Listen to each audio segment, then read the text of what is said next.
कुछ गिला है मुक़द्दर से अपनी, मगर कुछ गिला है मुक़द्दर से अपनी।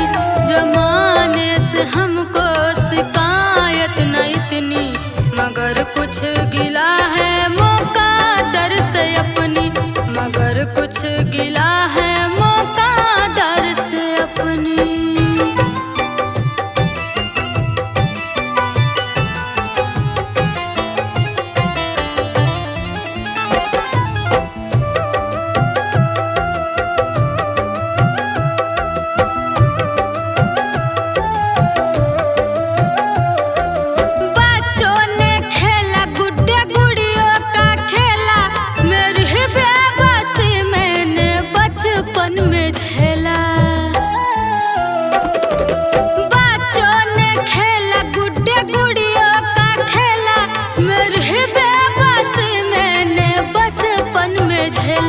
मेरी हसरतों की हुई हार कितनी, मेरी हसरतों की हुई हार कितनी।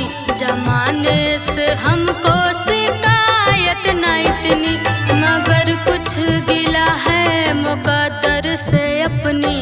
ज़माने से हमको शिकायत न इतनी, ज़माने से हमको शिकायत न इतनी।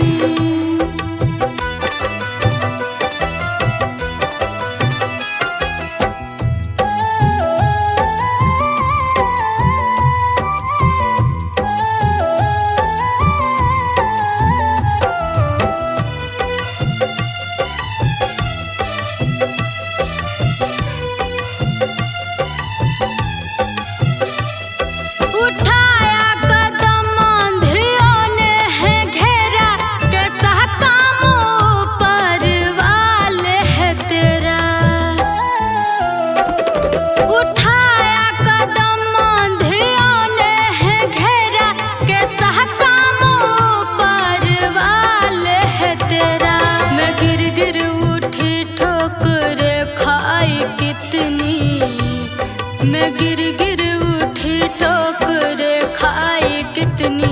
ज़माने से हमको शिकायत न इतनी, मगर कुछ गिला है मुक़द्दर से अपनी। ज़माने से हमको शिकायत न इतनी, ज़माने से हमको शिकायत न इतनी।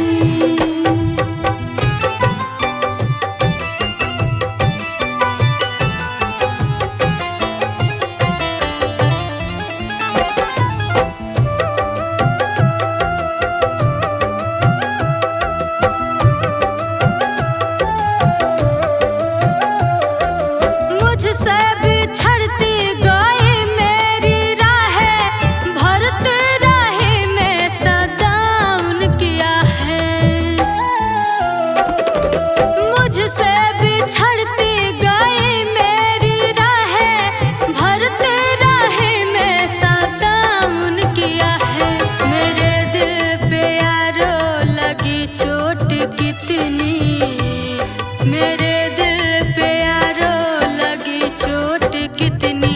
ज़माने से हमको शिकायत न इतनी, मगर कुछ गिला है मुक़द्दर से अपनी। ज़माने से हमको शिकायत न इतनी, ज़माने से हमको शिकायत